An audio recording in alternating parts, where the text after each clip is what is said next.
There's a very important verse. I'll start with this verse because I think this is where I want to go with this topic and this talk. Is that God says in the Quran, let us come to an agreement between us and yourselves. And God in that verse is specifically talking about the Jews and Christians, the people of the book who were given previous scriptures. And God says that we worship God alone. And that's the commonality, that's the common foundation, I think, with a lot of people who believe in God, is that we all believe in this Creator, we believe in this God.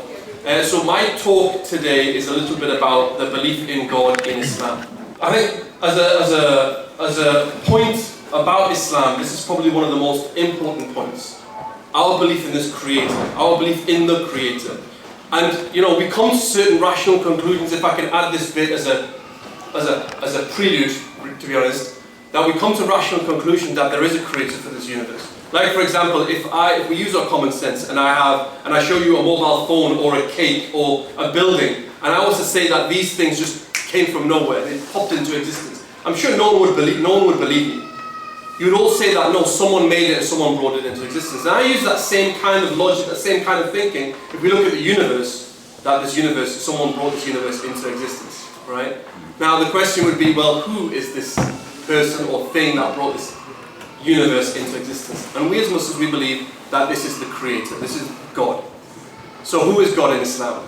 Well, as you probably know, does anyone know the name of God in Islam? 2 points. Not Muhammad, good try. Allah, good. Yeah, not Alan. Yeah, if everyone said Alan in the back, no, it wasn't Alan. It's Allah. We believe in Allah, we believe in the one true God. And Allah simply means in Arabic, if you translate it into English, it just means the one God, the God, or the one true God. So who is Allah? Again, the best way I can describe, or best way I can tell you about who God is, or who Allah is if I look in the Quran itself. So in the 112th chapter of the Quran, God tells us who He is. And I'll tell you in Arabic, right? So Allah says in the Quran, قُلْ هُوَ اللَّهُ أَحَدٌ اللَّهُ الصَّمَدُ لَمْ يَلِدْ وَلَمْ يُولَدْ وَلَمْ يَكُنْ لَهُ كُفُوًا أَحَدٌ. Which, do you know what that means? No Arabic translation from here? Alright, okay. So I'll translate that for you. So the first verse is, قُلْ هُوَ اللَّهُ أَحَدٌ. Say Allah, God, is one. The self-sufficient. So we find out two things here about God. Number one, we believe in one God. We believe in one God, one Creator, one sole being who created everything. And that this Creator, this God, is independent, self-sufficient. Meaning He doesn't need anything or anyone. Like all of us, for example, right now, I can see a lot of people with like coffees and teas and cakes, right? When we're hungry, we eat food. When we're thirsty, we drink. When we're tired, we sleep, right? God, Allah is not in need of any of those things. The next verse says, Allahu Samad. So Allahu Samad is the self-sufficient. Allahu Samad. Lam yalid wa lam yulad. Which means that God was not born, nor does He give birth.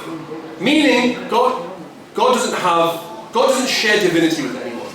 God doesn't have children, parents, brothers or sisters, cats and dogs. He doesn't share divinity, He is solely divine. He doesn't, for example, go into a boardroom with other gods or other angels and say, right, what are we doing with the universe today? No, nothing like that. God is solely divine, completely. It all belongs to Him. This divinity belongs to Him alone. And it's not shared with anyone or anything. Now, some of you in the audience might be thinking, well, as a Christian, do I believe in Jesus being God, Son of God, or that kind of thing? But we'll put that to one side. If you have any questions for me later on, by all means, please, I can elaborate further on that, hopefully. But yeah, we believe that the Creator doesn't share divinity with anyone, solely divine. And the last verse about God, what God says in the Quran, وَلَمْ يَقُلْ لَهُ كُفُوًا أَحَدٌ. And that there is nothing like unto God. There is nothing like God. Like, for example, if we use our example I mentioned before, human beings, ourselves. We see and we hear, right? And we know God sees and God hears.